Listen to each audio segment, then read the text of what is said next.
Matutino del día de hoy aquí en Levántate. Es un orgullo para nosotros tener esta invitada. Es una invitada, tendremos un manjar el día de hoy para saber de primera línea qué es lo que acontece, qué pasa en este tipo de instancias como una dominicana. De hecho, hay que reconocer, primera dominicana en corte de familia en el Bronx, aquí en Estados Unidos, y para nosotros es un privilegio como Levántate New York dar las bienvenidas a esta mujer que para orgullo nuestro es dominicana, la doctora Fiordalisa Rodríguez. Bienvenida, buenos días, ¿cómo está? Buenos días, muchas gracias por la invitación. Para nosotros el placer y el privilegio que nos haya distinguido con su asistencia aquí el día de hoy.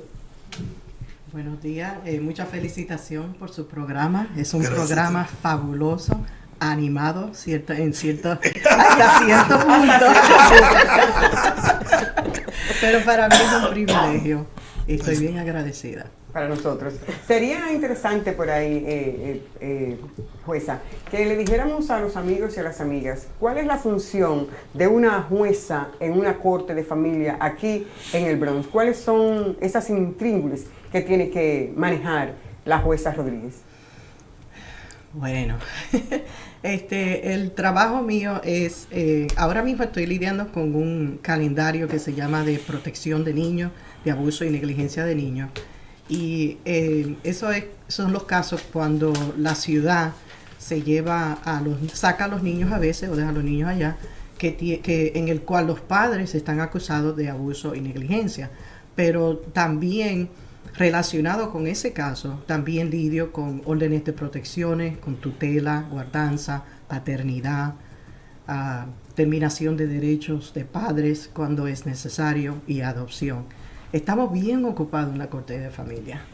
Licenciada, ¿cuáles son realmente, así a grandes rasgos, los casos que tienen que ver con, usted se encuentra ahí a cada rato en Palacio Judicial, se puede decir aquí, ¿no? En la corte judicial, que le llegan los casos que más se frecuentan, ¿no? Se frecuentan, se dan, se producen a diario aquí en este país, específicamente en Nueva York. ¿Usted ha podido lidiar? Sí, a veces hay etapas, como yo digo, que hay etapas en términos de que a veces vienen muchos casos por negligencia, por abuso de drogas, o a veces vienen muchos por abuso de alcohol. En realidad los casos se guían hasta cierto punto de lo que está pasando en la sociedad. A veces muchas acusaciones de la droga, por ejemplo, la epidemia de opioides. Sí, de opio, sí. De opio.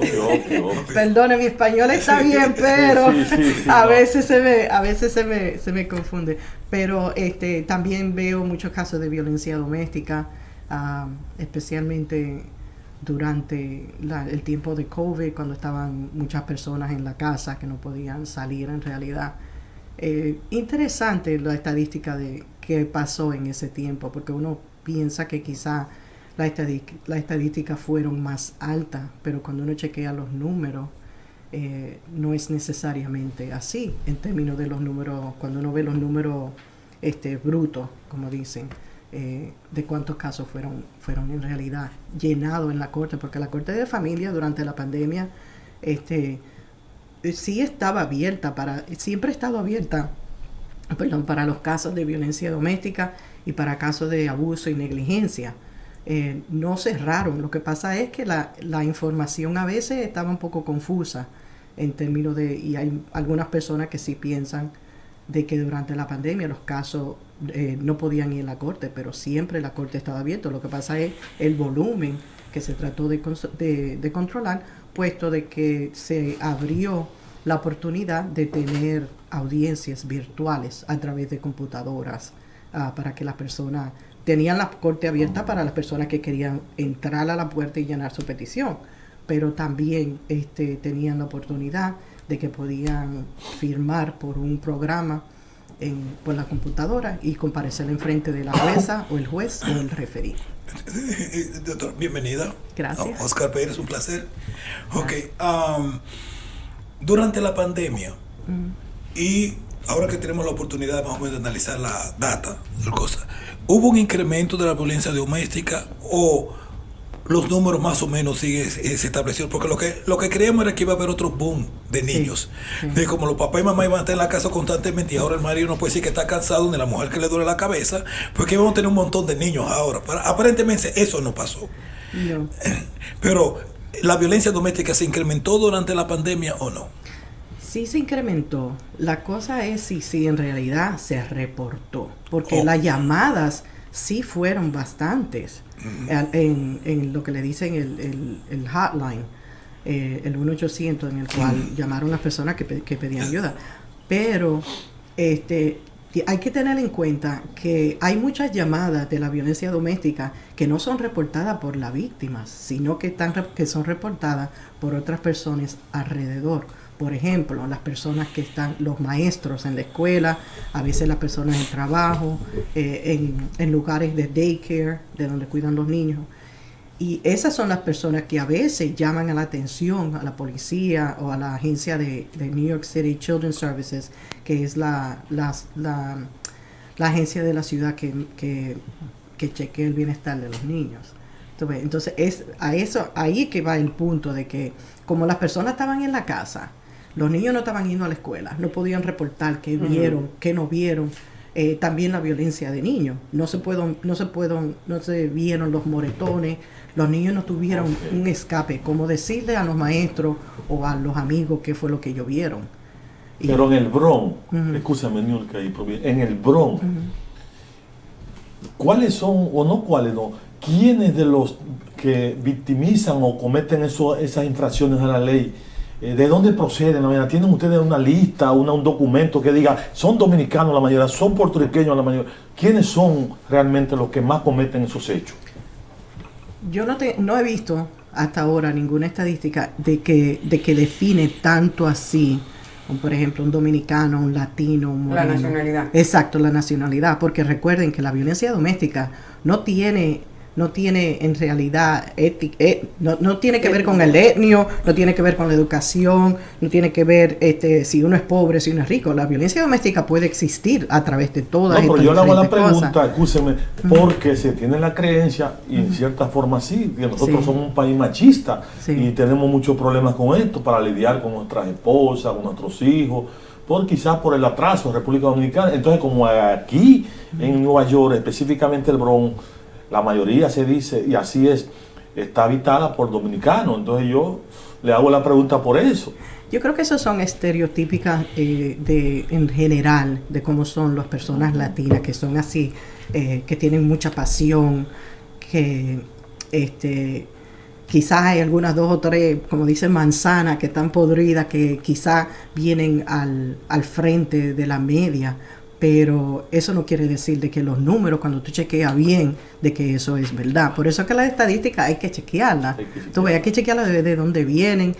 ¿Cuál era el focus del artículo en el cual la estadística se estaba presentando? Pero, ¿Qué dicen los números? ¿Qué dicen los números, las estadísticas específicamente con relación a la violencia doméstica? Después de la pandemia, vamos a decir, porque son casos atípicos. Bueno, no es la media regular. Sí, según en Nueva York, dicen que las llamadas de la línea directa del estado de Nueva York aumentaron un promedio de 45% durante la pandemia de COVID. En el 2019 se emitieron 237.212 órdenes de protección por violencia doméstica en Nueva York. Es en el 2019, el primer año de la pandemia. Exacto, al final. El 31% de las mujeres de New York y el 29% de los hombres en New York sufren violencia doméstica física por parte de su pareja. Ajá. El 31% de las mujeres y el 29% de los hombres. Solamente un 2% de... Sí. Pero vea, que ustedes son unas abusadoras.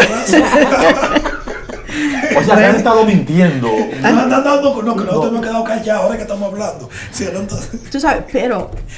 Como te dije, la estadística hay que chequearla bien, de dónde vienen, en qué punto, cuál es el vínculo que están tratando.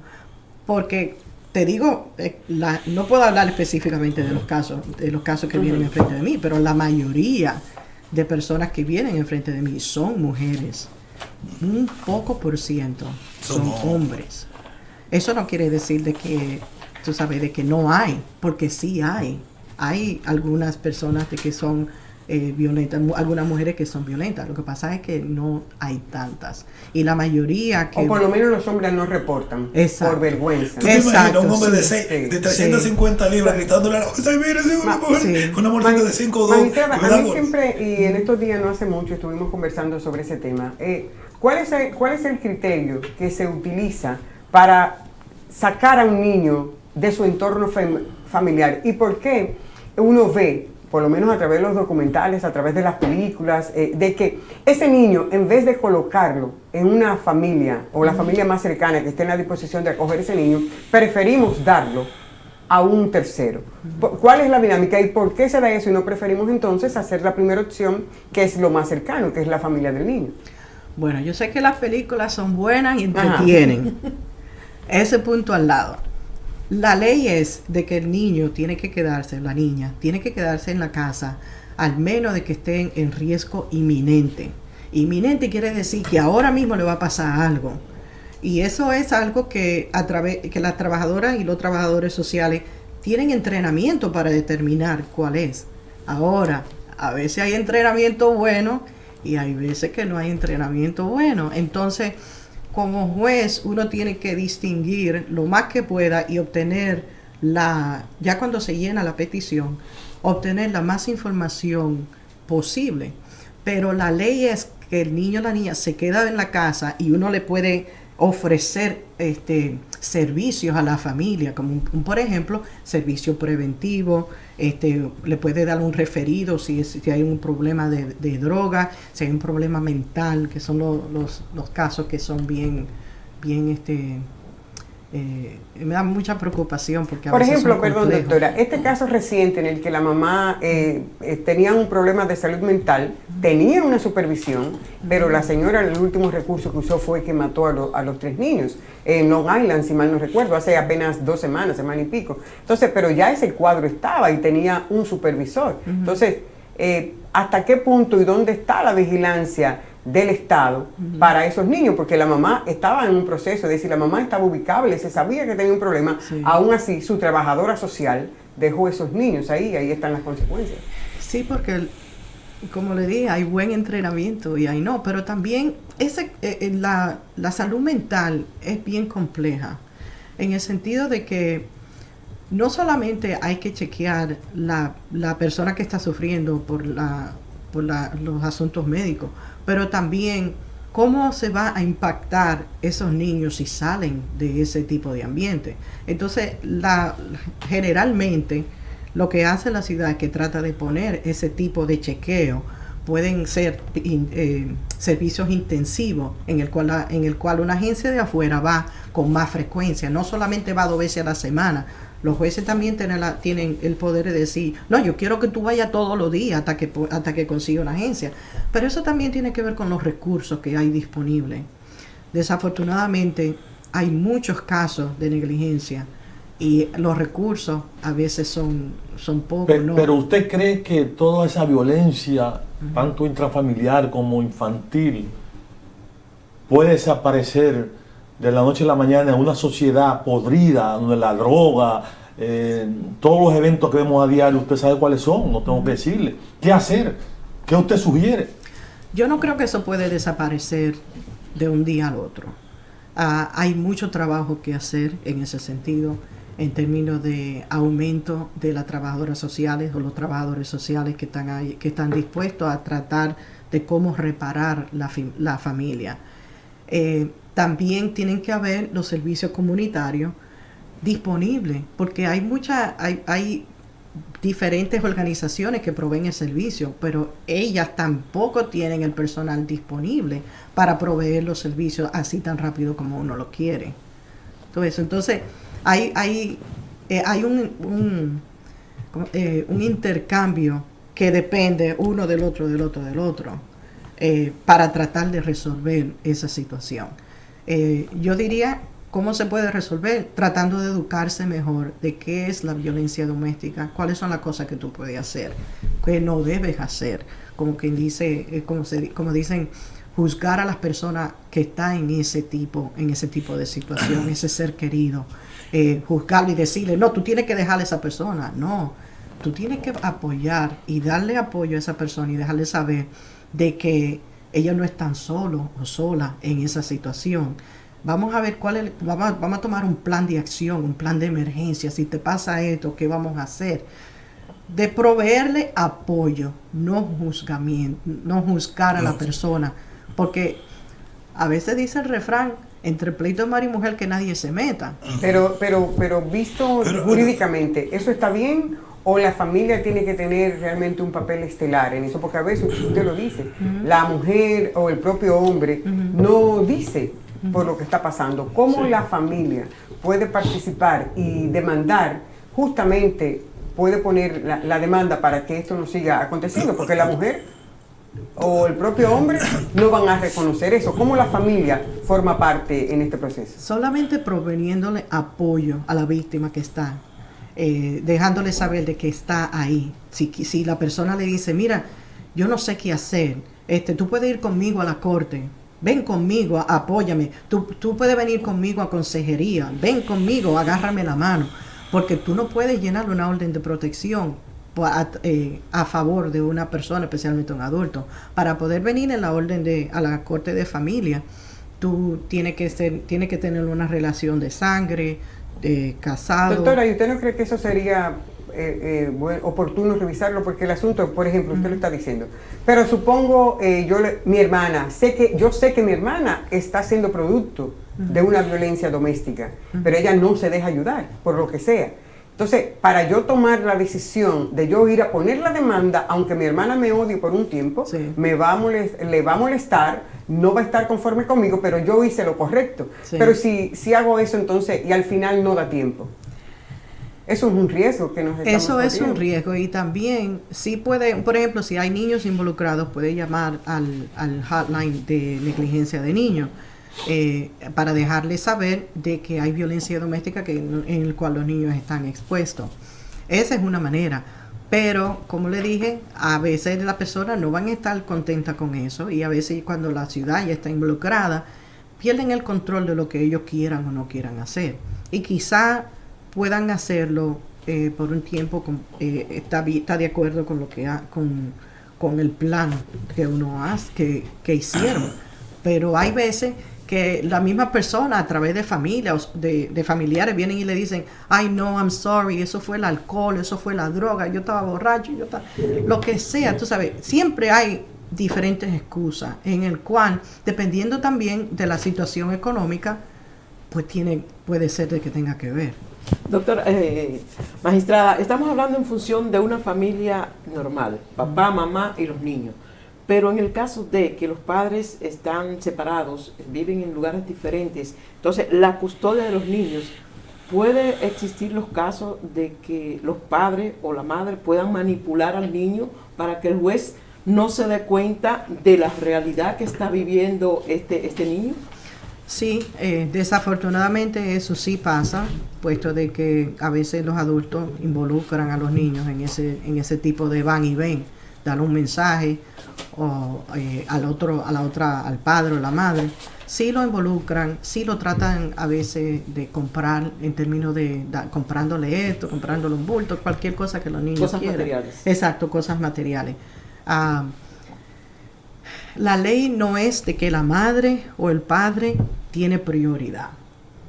Todas esas determinaciones son basadas en los hechos, en términos de si no hay ninguna orden, pues entonces donde el niño o la niña estaba viviendo antes de venir a la corte, por cuál tiempo, dónde estaban yendo a la escuela, esos son los hechos que determinan en realidad dónde se va a quedar el niño o la niña, mientras se pueda tener una audiencia completa en el cual cada de las partes presentan su prueba, presentan su hecho, presentan su documento que soportan el punto que ellos quieren hacer.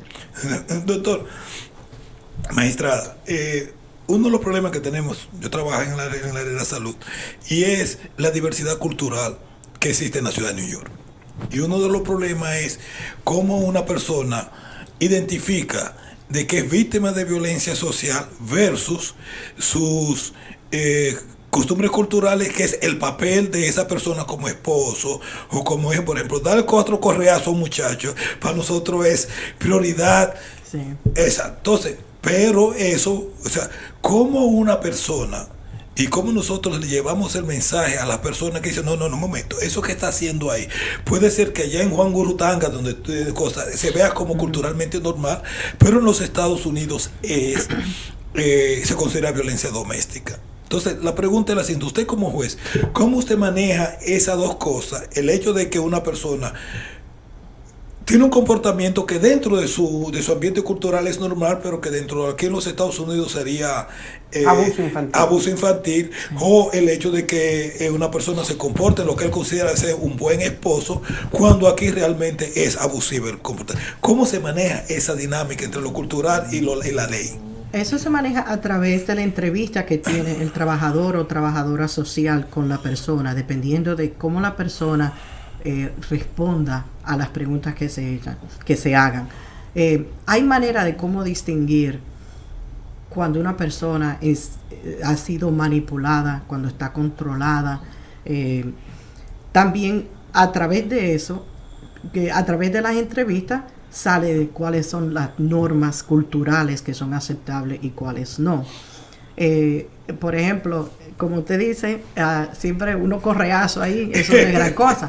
Pero la ley no ve a la cultura, la ley ve cuáles son los hechos. Y la ley no es que uno no le puede dar pela a los muchachos, sino que cuando tiene que disciplinar a sus hijos, no lo puede hacer exceso. Lo que le dicen exceso, corporal punishment.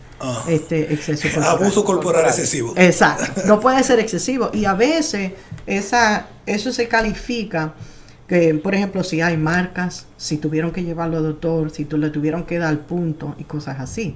Hay veces que también no son cosas que son así tan obvias como las marcas, sino en el comportamiento del niño o la niña, comportamiento agresivo en la escuela, se manifiesta con comportamiento agresivo contra la mamá. Los hechos determinan qué es lo que está pasando. Y uno tiene que estar bien pendiente como juez, no solamente del caso que está aquí presente.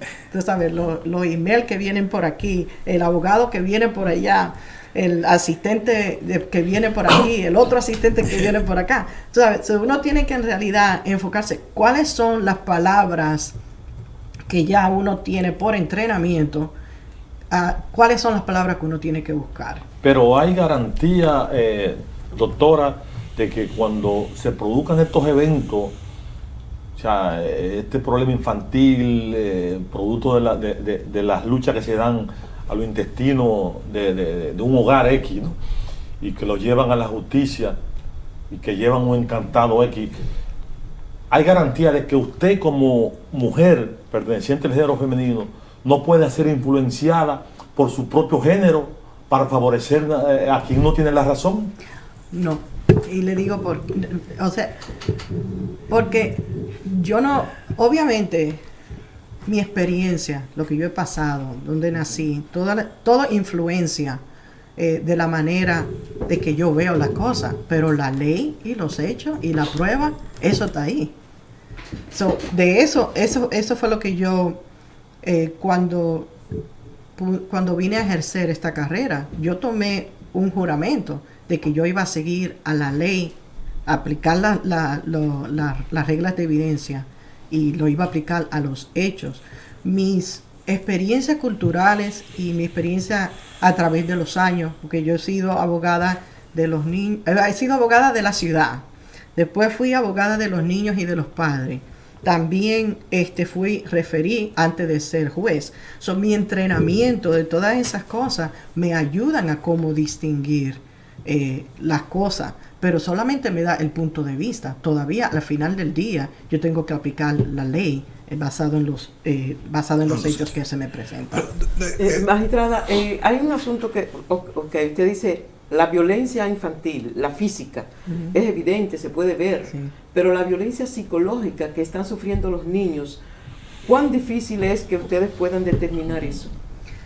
Es difícil y en realidad uno cuenta con las entrevistas que hacen las trabajadoras o los trabajadores sociales y también cómo, qué posición toma el abogado o la abogada de los niños, porque en este tipo de casos siempre se apunta un abogado de los niños, que el abogado o la abogada, el trabajo de ellos es, aparte de seguir su ética profesional, es entrevistar a los niños y pelear por la posición de que los niños quieren. Y eso ellos lo hacen a través de entrevistar a los niños directamente o también tienen trabajadora social que lo ayudan en ese desarrollo de su papel. Magistrada, usted es hispana, o lo que llaman que hispano, Sí. y encima eso es dominicana, y trabaja en una área donde la mayoría de las personas en el Bronx tienen una gran representación de la comunidad hispana. ¿Hasta qué punto el hecho de usted ser hispana, dominicana, le ayuda a usted más que por ejemplo, una persona? Pues usted conoce la cultura, conoce el hecho, esa línea divisora, a veces que es extremadamente fina entre el abuso y lo aceptado culturalmente.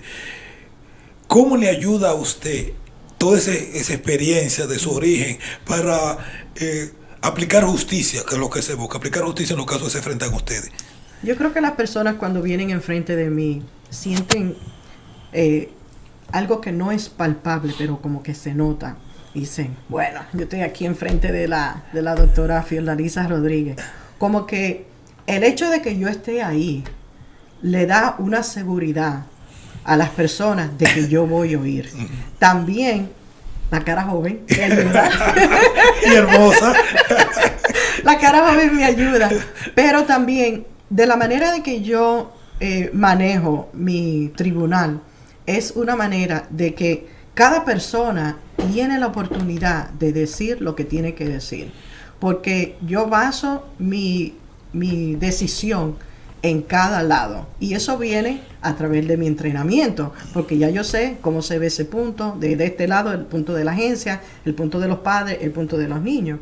So, ese tipo de experiencia me ayuda a cómo asegurar hasta cierto punto a las personas de que yo voy a oír lo que tú me quieres decir a través de tu abogado. Pero a veces también la gente como que coge mucha confianza. Y hay que poner eso. A veces hay personas que quieren ahí hablar en español conmigo.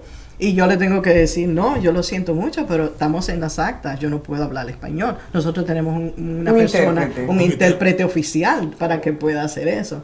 Pero especialmente ahora en la, como dicen, en la corte virtual, hay muchos casos que las personas son, mira, te dicen de todo. Ellos como que no, como a veces como que no tienen filtro. Y yo creo que eso es porque se siente como tan cómoda. En confianza. Exacto, como en confianza de que, ok, y yo le explico a las personas, mira, yo estoy haciendo esto ahora, pero eso no quiere decirle que al final yo voy a hacer, tú sabes, yo voy a hacer esto, Doctora, voy a tomar esa determinación. ¿De dónde es usted en la República Dominicana? Un poquito ahí personal, ya que Bueno, yo nací en la capital. en Santo Domingo. Yo nací en la capital, en Santo Domingo. Mi papá es de Santiago y mi mamá es de La Vega. Ah, no, ¿En qué parte se de quedó en la región. ¿En qué parte de Santo Domingo? En Nicolás y Obando. ¿En San Chelo Perón? Sí. No, puede ser Cristo Rey. Espérate, pero hace mucho Puede tiempo. ser Cristo Rey. Las Cristo Rey. divisiones Sí, han está cambiado. bien, no, La pero división Lobando. territorial. Eso hace mucho No, tiempo. pasa por el Luperón. Claro que sí. Lobando. O sea, Lobando hay que terminar en San Chelo Perón. Sí. Por ejemplo, el Hospital Mocoso Puello está en el Luperón. Ajá. La Yolanda Guzmán. No, No, la iglesia es la Santo Cura de Simón Ar. Bolívar. Yo Simón fui. Bolívar. La Santo Cura de Ar, yo soy de ahí, yo soy de San Chelo Perón. La Santo Cura de Ar ya está del otro lado, está en Sí, Capotillo. exacto. Y los dos están en Lobando. O sea, Lobando es la línea divisoria entre el Capotillo y el San Chelo Perón. Entonces, bueno, wow, somos del mismo lugar. Somos oriundos. Sí, Somos vecinos. Somos vecinos. ¿Y a qué edad vino usted de Dominicana? Yo vine a los 10 años. ¡Wow! Yo tuve que esperar 4 o 5 años para que salga la visa. Usted tiene este cargo de ser la primera jueza, o mejor dicho, ser miembro de la Corte, jueza de la Corte de Familia del Bronx, justamente primera dominicana. Ahora bien, ya está Fui seleccionada por el alcalde. Por el alcalde Bill porque de Blasio. esa es la distinción. Exacto, fue en el año 2015. Sí. Ya van 8 años y el cargo es hasta los 10 años. Entonces, Sí. ¿qué pasa con ese cargo? ¿Se pierde ese cargo o usted tiene la opción de postularse nueva vez? ¿O cómo ha de ser la dinámica para su permanencia? ¿O si hay una proyección hacia futuro en otra posición de tal envergadura? Tengo la oportunidad de postularme para 10 años más. Ok. Eso empieza como 6 años antes de. A mí me designaron me parece que fue febrero del 2015. Febrero 2015, algo así. Entonces, la Asumió juramentación en junio, fue en abril. Yo creo que había sido como en junio, según estuve leyendo los datos. No fue antes de eso, sí lo que pasa es que oficial, ¿sabes? Hasta que uno no es oficial, que hace la juramentación. Pero yo empecé a ejercer como jueza en junio 12 del 2015. Entonces puedo renovar o puedo ir a otra corte. No sé, quién sabe, lo que Dios Corte quiere. Federal. La Corte Federal, no sé, a mí me gusta, tú sabes, cosas de familia, a mí me gustan las cosas de la comunidad. No quiero decirle que voy a cerrar la puerta si esa oportunidad viene. Yo no digo, porque solamente Dios sabe para dónde uno va en ese camino. Aunque usted no ha querido asumir, por ejemplo, para no entildar culpabilidades, pero ha reconocido, por ejemplo, las nacionalidades que pasan por esta corte. Sí. ¿Tiene la corte alguna propuesta de justamente de capacitar, adiestrar o sensibilizar a esos hermanos de diferentes naciones que forman parte de todo este cuadro de la violencia cíclica por naciones? ¿Tiene la Corte algún programa para sensibilizar en este sentido a nuestras comunidades hispanas? Sí, todos los años el sistema de la Corte tiene diferentes conferencias para cómo hablar de la violencia doméstica, diferentes entrenamientos, cuáles son las cosas en las cuales el gobernador o la gobernadora está hablando, cuáles son programas.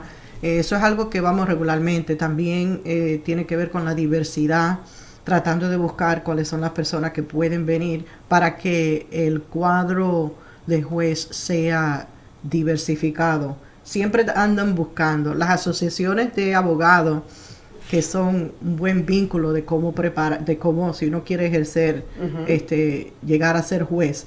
Participación en las asociaciones de abogados es importante, porque las asociaciones de abogados le dejan saber cuándo vienen un cupo que va a estar libre, y también pueden asistir a cómo entrenar en entrevista, porque esa entrevista no es suave. Entonces, todo depende cómo uno quiere, porque hay dos maneras de ir a la corte de familia. Hay por la corte civil, un asignamiento civil, y hay un asignamiento de familiar. A mí me designaron familiar por 10 años. Esa fue la designación que me apuntó el alcalde Bill de Blasio. De Blasio. Entonces, pero también hay jueces que vienen pasantes, que son jueces civiles de la Corte Civil, que pasan un tiempo de 1 a 3 años en la Corte de Familia, ayudándonos, porque desafortunadamente necesitamos ayuda. Y la concientización hacia afuera, hacia hombre, hacia mujer, hacia población, ¿tiene también la Corte de Familia ese tipo de actividad? Yo creo para que no llegar a la corte, porque lo idóneo es que no lleguemos a corte. Sí, y ahí es que vienen las asociaciones legales, de abogados legales, porque a veces tienen talleres en la comunidad en el cual explican cuáles son los servicios que están disponibles. Si viene ACS tocando tu casa, qué tú haces, qué no haces. Entonces, hay diferentes organizaciones que provienen apoyo en ese sentido. Hay algo que se llama los feminicidios. ¿Con qué frecuencia se maneja eso aquí en el Bronx, los feminicidios? Feminicidio. Los maridos, eso es cuando matan a una mujer. Aquí no hay esa categoría. O no hay esa categoría. No, aquí hay cadena perpetua. No, y si porque mató, existe la mató. situación de que el marido... Sí, eso marido, pasa, pero eso lidia regularmente en la corte criminal, no en la corte Ok. familiar. Porque acuérdense, porque la corte familiar, lo nosotros no es dar castigo, sino ofrecer servicios de cómo puede mantener la persona todavía ser parte de la familia, aunque hayan estos asuntos, que hayan problemas de violencia doméstica, aunque hayan problemas de alcohol, problemas de droga, problemas mental. Es una corte en el cual eso es lo que ellos quieren hacer, mantener a la familia intacta. Doctora, Sí. cuando usted está recibiendo cualquier tipo de denuncia, ya que está el encartado o los encartados, usted no toma en cuenta que también hay una influencia de la falta de políticas públicas, de la delincuencia increciendo en este estado, de una serie de cosas por falta de políticas públicas a la hora de tomar decisiones.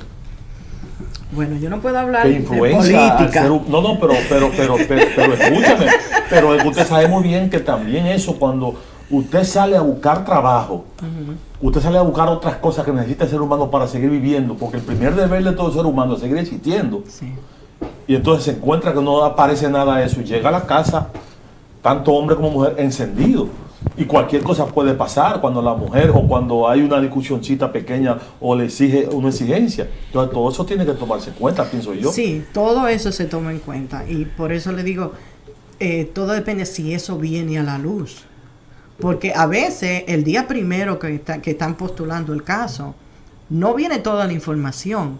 Acuérdense, tenemos muchos casos. So, el rol del abogado principal es presentar el caso mejor que establece el punto que quieren hacer. Si quieren de que saquen, de que den una orden de protección, pues entonces en unos cuantos minutos tiene que decir cuáles son los hechos, de por qué fue lo que pasó. Ahora, también se tiene que tomar en cuenta cuándo pasaron los hechos. Pasó un mes, pasó 3 años, 4 años. Ok, entonces, ¿qué pasó entre ese tiempo y ahora? ¿Qué es lo que...? Porque hasta cierto punto tenemos que lidiar con lo que es de emergencia. Okay. ¿Cuál es la emergencia de ahora? Vamos a ver cómo se puede, perdone la referencia, ponerle una curita. ¿Cómo podemos resolver el problema de emergencia de ahora? Y entonces más tarde, entonces vienen los hechos, vienen las pruebas, aplicamos la ley, cosas así. Pero todo depende de lo que se presente, cuánta información. Y también hay que tener en cuenta que a veces la información, uno tiene así como dicen detrás de la mente, de que la información puede ser que esté basada en información incorrecta, porque también todo depende de qué tipo de entrenamiento tiene el trabajador o la trabajadora social. Todo depende de la información que te dan. Uno siempre tiene que estar uno mismo chequeándose de, ok, ven acá, pero esto tiene sentido, basado en todas las cosas que yo he oído. Esto tiene sentido común. No, bueno, pues entonces, no, ¿qué es lo que podemos hacer mientras tanto? Muy bien. Maestra, hay un problema económico que tiene mucho peso en las decisiones que se toman. Por ejemplo, una mujer sufre violencia doméstica, pero ella sabe que si manda al marido para la calle no va a poder pagar la renta a final del mes. Entonces, la pregunta es la siguiente: ¿cómo a través de la corte familiar esos tipos de problemáticas, o sea, qué significa salvar a los niños, pero entonces condenarlos a la pobreza? ¿Cómo se balancean esos dos casos? O sea, yo quiero proteger a los niños porque es lo que hago, cosas, es decir, marido llega borracho o llega bajo las drogas, le da golpe a la mujer, crea un ambiente no sano para los niños, hay que sacarlo de la casa. Pero junto con él se va el sueldo. Entonces, ¿cómo se balancea no eso? necesariamente, porque Bueno, está bien. no necesariamente en el sentido de que el hombre, si es un hombre en esta situación, todavía puede seguir trabajando. Lo que pasa es que tiene que vivir o está recortado en un mueble de un familiar o cosas así. Pero si la víctima va a la corte y pide una orden de protección, también puede pedir mantenimiento de emergencia. Entonces el juez o la jueza puede ordenar junto con la orden de protección un pago, una orden de mantenimiento, con lo que le dicen child support aquí.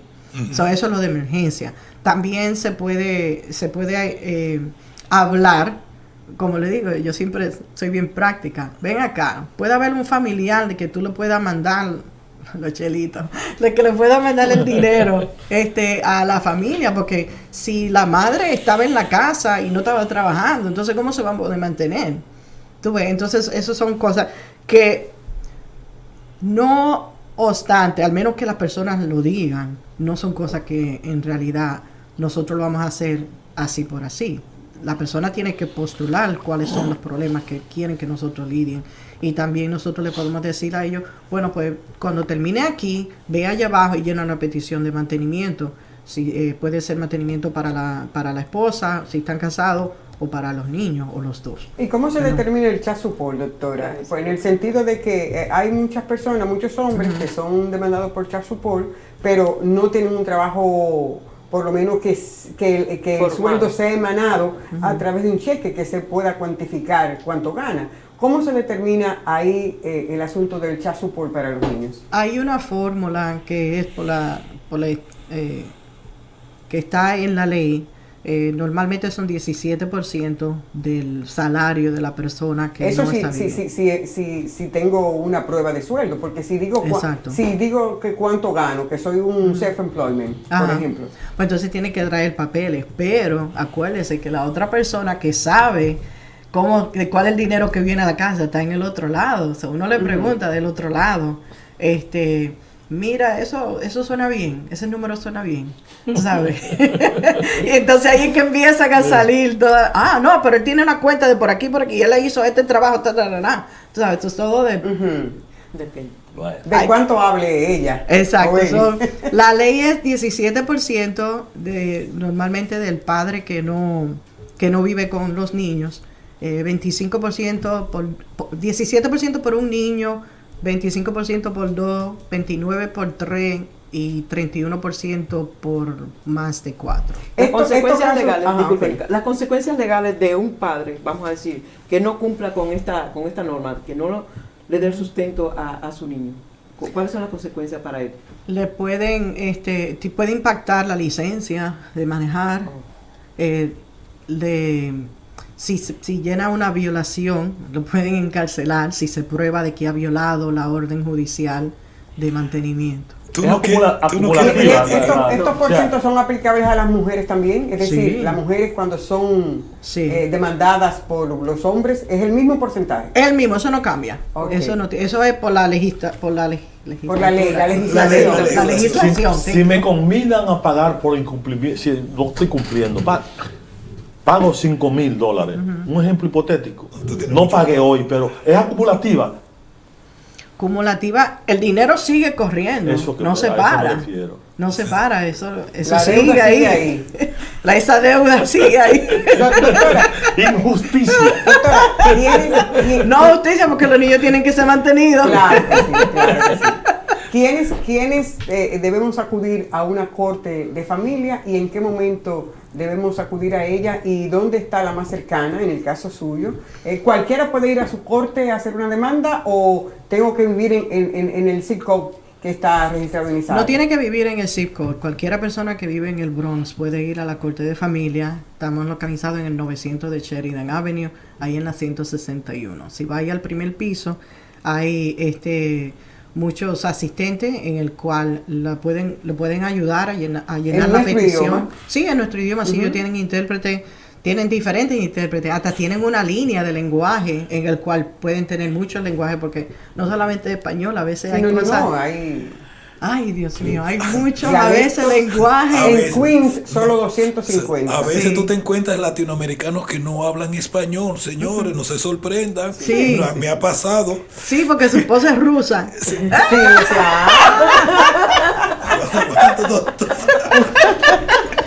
Mira, que tú estás dando información. Eso es parte Es la investigación. No, es la ¿O tú segunda crees vez que para venir aquí es casual, que no te investigaron? No.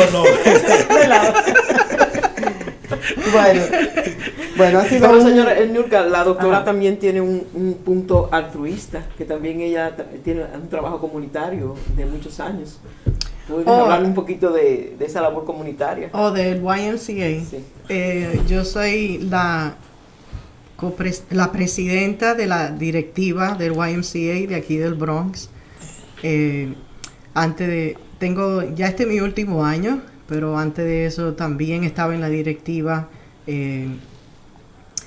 Es una labor de amor. El YMCA es una organización que es bien cerca de mi corazón. Mis hijos han estado en el YMCA desde que tenían 7 años. Estaban en el After School Program. Fueron también en natación, jugaron fútbol, jugaron basquetbol. Son cinturón negro de segundo grado y todo fue en el YMCA. Es una organización que siempre el esposo mío y yo hemos ayudado. Durante las Navidades recaudamos, la organización de él recauda fondos. Mi trabajo no me permite recaudar fondos, pero la organización de él recauda fondos, pero sí ayudo en la distribución. Y todos los años, por los últimos 12 años, este va a ser el 13, vamos el día de Navidad y repartimos juguetes y algunas necesidades. Tú ves, a veces la persona nos pide juguetes, a veces quiere un coat, quiere una pijama, quiere comida. Y nosotros vamos el día 25 de diciembre y tocamos en la puerta y le llevamos las diferentes cosas que ellos quisieron. Bueno, aquí vamos a estar para cuando ya casi está diciembre aquí, señores, para que cuente con el espacio de Levántate New York, para invitar a los amigos y a las amigas para que forme parte de esta entidad y sobre todo aquellos amigos y amigas que siempre acostumbran a dar de lo que tienen, porque esa es la idea y esa es parte de la vocación de servicio, desprendernos de lo que nos gusta y de lo que tenemos, aunque sea...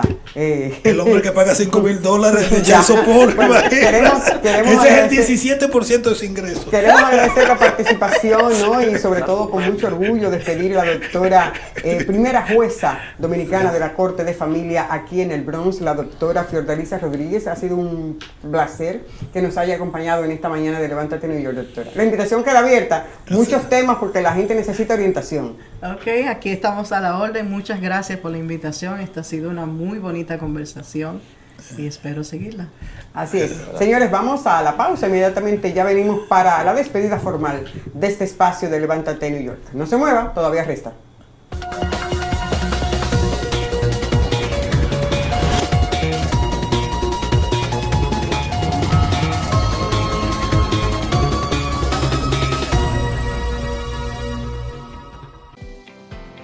Saludos, soy Henry Montero y soy psicólogo de su comunidad. Tengo más de 15 años de experiencia y me he dado cuenta de todas las necesidades que tenemos. Existen depresión, ansiedad, pero con esto en mente y con ustedes en mente, hemos desarrollado una compañía para crear suplementos naturales pensando en usted. Estos suplementos lo van a ayudar a ustedes a sentirse mucho mejor y en felicidad con todo lo que hacen. Por esto confío en este proyecto y por eso me he unido a